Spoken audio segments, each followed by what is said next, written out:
In the month of March 2000, UNESCO issued a manifesto called Manifesto 2000 with 6 points.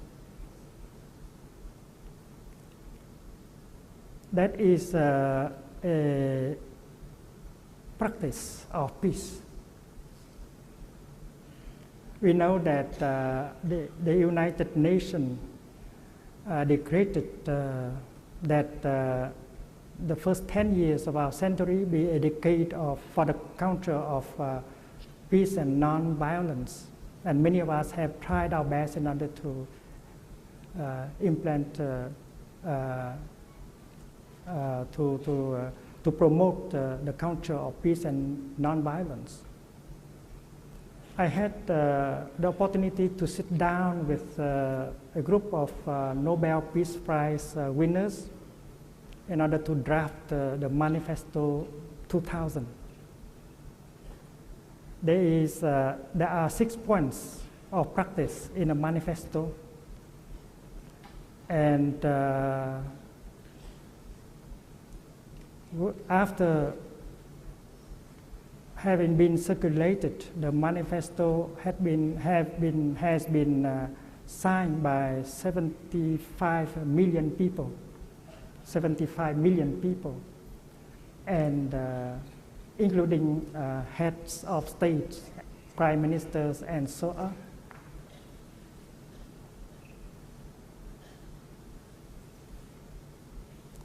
The 6 points of the manifesto are very similar to the 5 mindfulness trainings, 5 precepts proposed by Lord Buddha.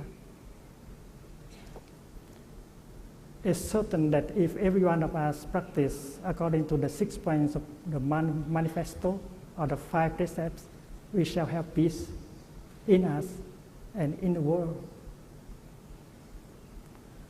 But the fact is, after you have signed the manifesto, you don't have the chance to put it into practice.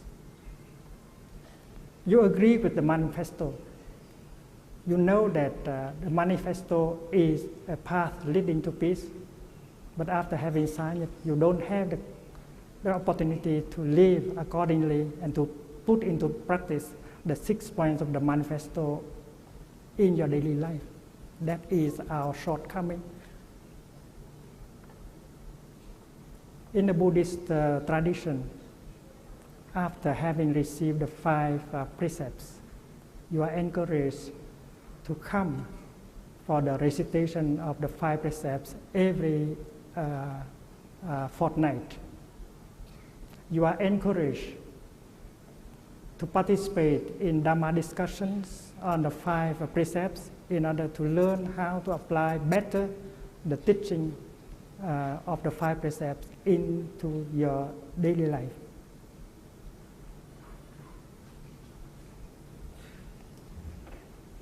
It's not that we do not have a way.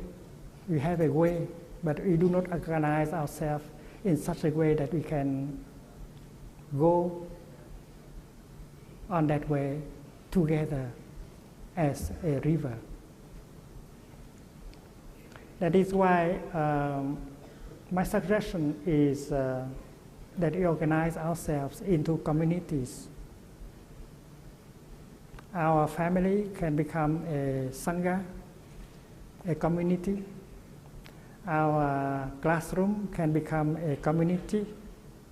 Our workplace can become a community. The city hall can become, the city council can become a sangha. The National Assembly can become a sangha. The parliament can become a sangha also, and bring these 6 points of 5 precepts into the practice.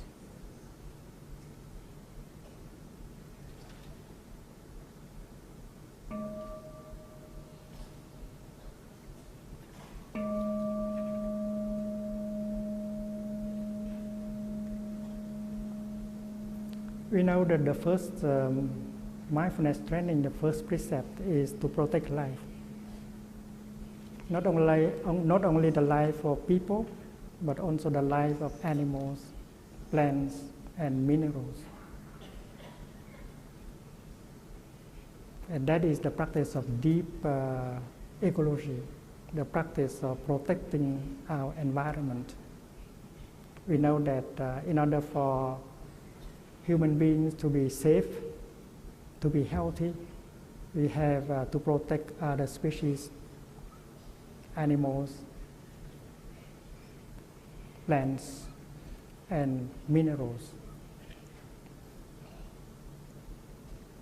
In order to practice truly the first precept, you have to learn about the fifth precept, which is on mindful consumption,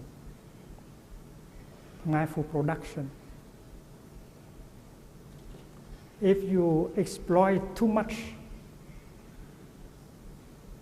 the resources of the earth, you will cause a lot of damage. If you want to be rich, you might produce the kind of goods that can bring into the body and the mind of people a lot of toxins like violence, craving, fear, hate. When the children watch a film for entertainment, they can receive, they can ingest into their body and their mind a lot of toxins, craving, violence, fear, hate. And that is the intoxication of the mind and of the body by the way of consumption.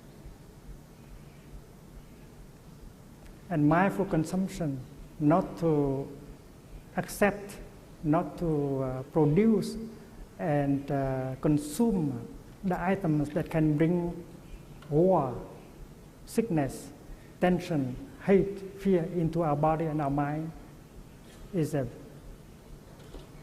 very wonderful way to protect ourselves, to protect our family, our community, and our society. Without the practice of mindful consumption, we have no way out. We have to produce mindfully. We don't produce items with toxins and poisons. We have to consume mindfully. We should not consume the things that have toxins and poisons. And that precept alone can bring peace. And our legislators have to work on that. They have to offer us the kind of law prohibiting the kind of production that can bring into our body and into our mind these kind of poisons like fear, craving, anger, hate, and despair.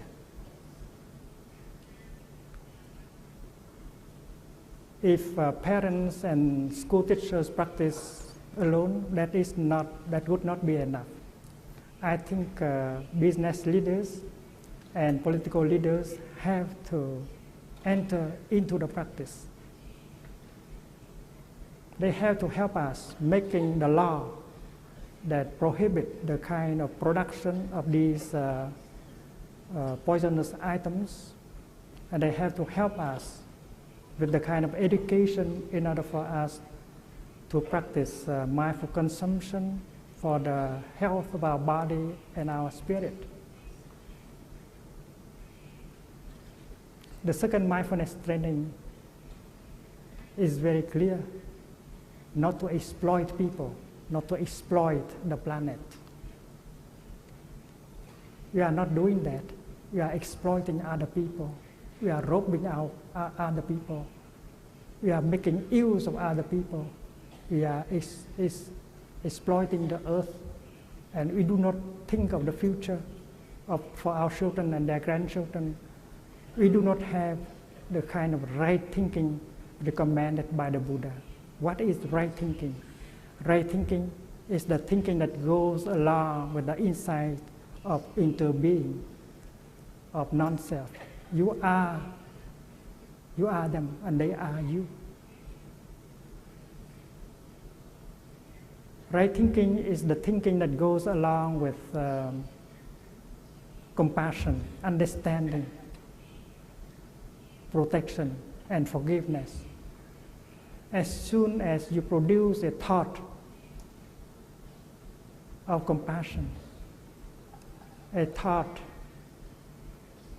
in the line of right thinking, that thought right away has an effect of healing into your body and into your mind. And that thought of compassion, of right thinking, will have also an effect on the health of the world and of the planet.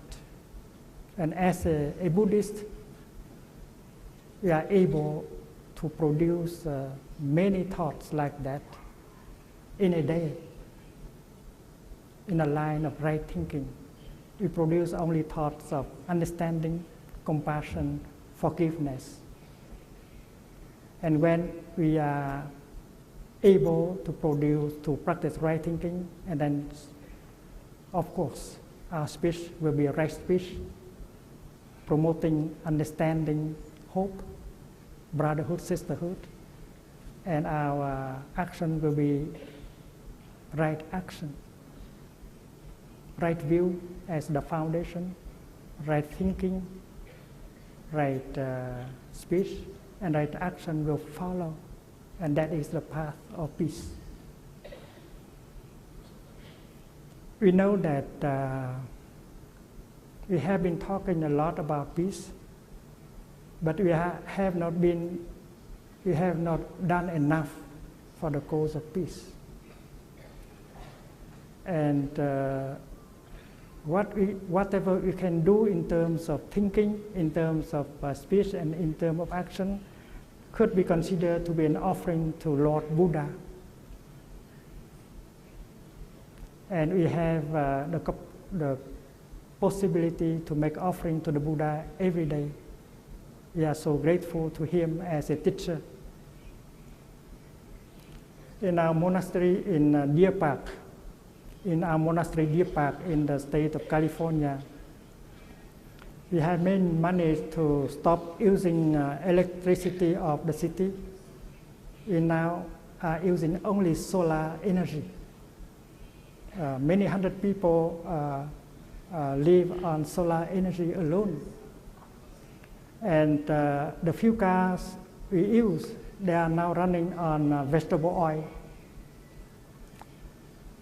And together with our lay friends, we practice car-free days. When you stop using your car for one day, one entire day, you stop the polluting the atmosphere, and that may be considered to be an offering to the Buddha. And our friends, our lay friends, together with us, so far we have been able to offer to Lord Buddha 60,000 car-free days. And if you want, you can pledge one free car, one car-free day a week. You can pledge online.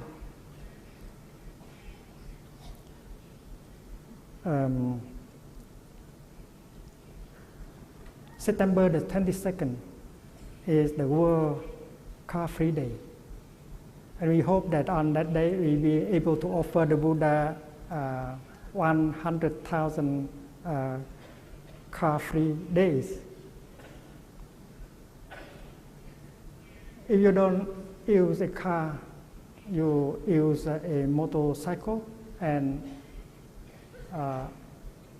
each week you might like to pledge one motorcycle free day as an offering to the Buddha.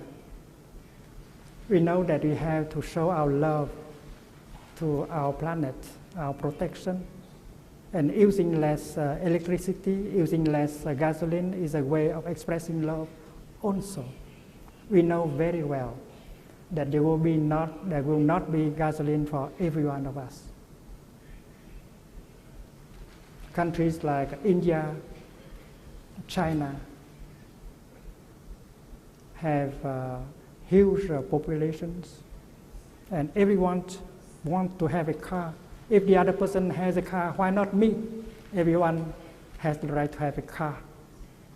And we know very well that there will not be gasoline for all of us on the planet.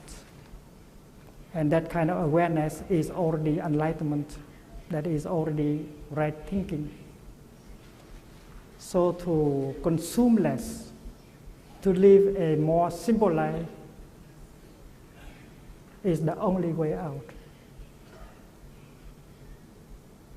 And in our community, especially Buddhist communities, we can already begin to implement that kind of teaching and practice. In our monasteries in Europe and America, no one of us has a private car. No one of us has a private laptop or a private telephone. No one of us has a private bank account. And we survive very well. And we are happy together as a Sangha. We know by ourselves, by our practice, that happiness is possible when you are nourished by brotherhood, sisterhood, loving kindness. You don't have to consume much in order to be happy. And many of us think that happiness will not be possible when you do not have a lot of money, you don't have a big purchasing power, le pouvoir d'achat. If we don't have a big position in society, if we don't have enough power in society, if we do not have enough fame. When I look around myself, I see a lot of people full of power, full of money.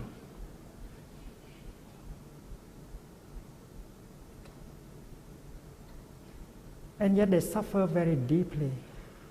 And some of them have committed suicide. And I have seen also brothers and sisters in the practice. They don't have a bank account. They don't have a car, a private car, even a personal laptop. And they are very happy as a practitioner, as a human being, as a member of our society. And that means that to live a simple life and to be happy, that is something possible.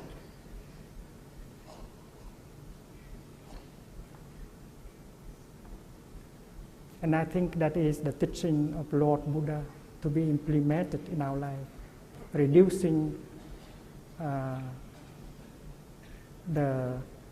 consumption, learning to live more simply, to have more time to take care of oneself and to take care of our beloved ones is very crucial. Is the practice of peace is the way out. Brothers and sisters, distinguished guests, it's wonderful to come together for us, to come together as a spiritual family, to honor our teacher, Lord Buddha.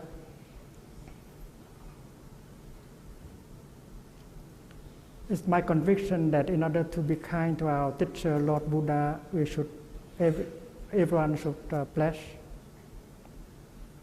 Everyone should make a promise to him that we shall try our best to live in such a way that we will have enough time to take care of ourselves, to have the time to love and to take care of the people around us. And for that, we should refrain from using all our time running after our success, whether that is wealth, power, or fame. Happiness is possible if you go back to the present moment with your mindful breathing. You recognize that you are alive and the wonders of life are available in you and around you. And you only need to sit quietly, relaxingly, and get in touch with the wonders of life that have the power to heal and to nourish you, and happiness can come right away in the present moment. Lord Buddha has promoted the teaching of living happily in the present moment. Drista Dharma Sukha Vihara. In the time of the Buddha, there was a business leader. His name is Anathapindika. He was very fond of the Buddha and his practice. He has learned from the Buddha a lot, and he tried to bring the practice of the Buddha into his family. And his family was a happy family. One day he brought 500 businessmen to the Buddha, and then the Buddha gave them one teaching.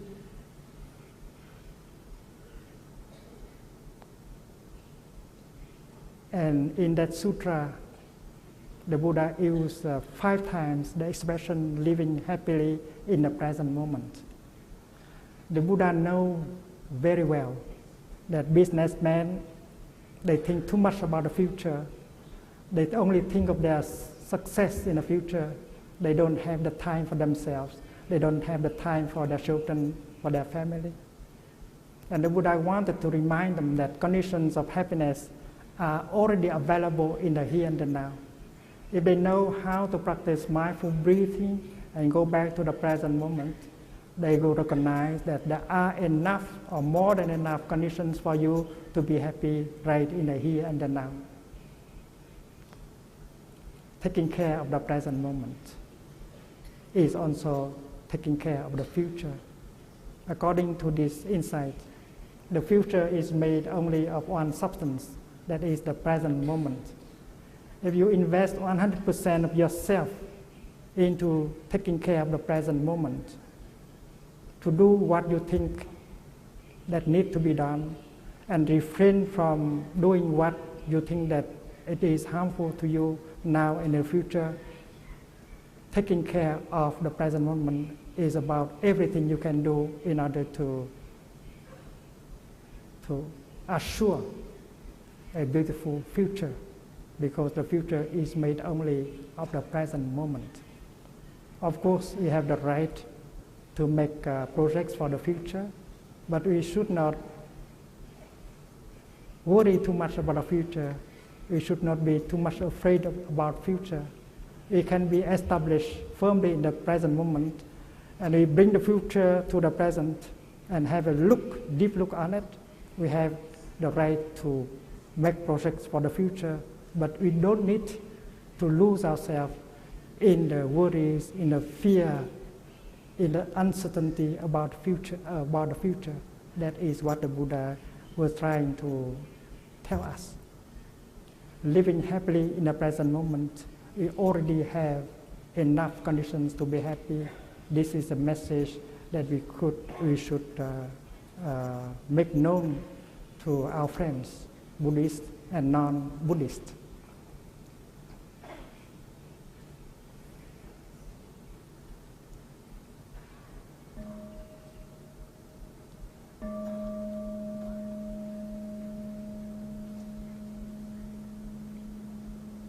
I invite our distinguished guests and members of our Mahasangha, International Sangha, to enjoy 1 or 2 minutes of sitting in order to recognize that happiness is already there. You don't need to run into the future to be happy. It's wonderful to be together as one spiritual family. We are there with our Lord Buddha. It's wonderful to have this opportunity to enjoy our togetherness.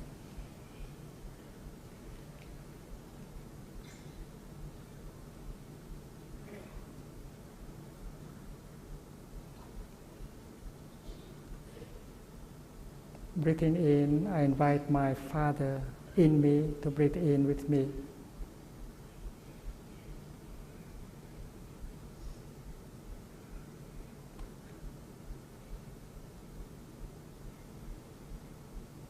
Breathing out, I invite my Mother in me to join me in breathing out.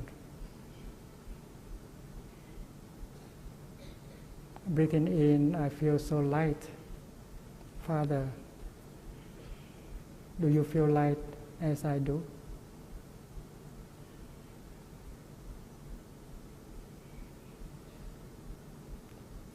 Breathing out, I feel so free. Mother, do you feel free like me?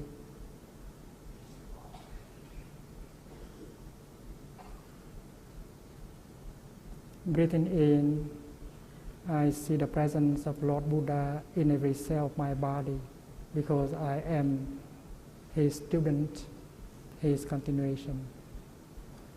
Breathing out, I smile to the Buddha in every cell of my body.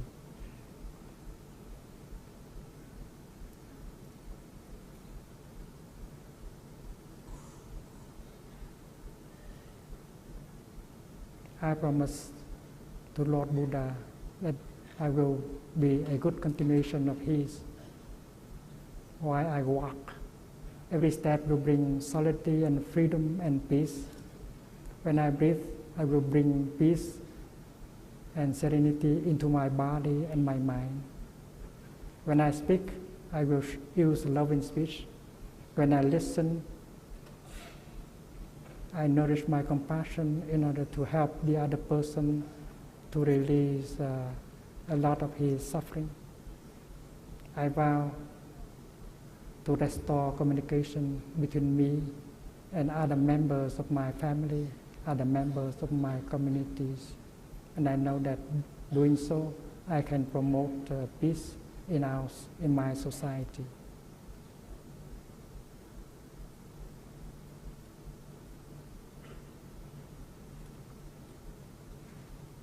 Thank you very much, brothers and sisters.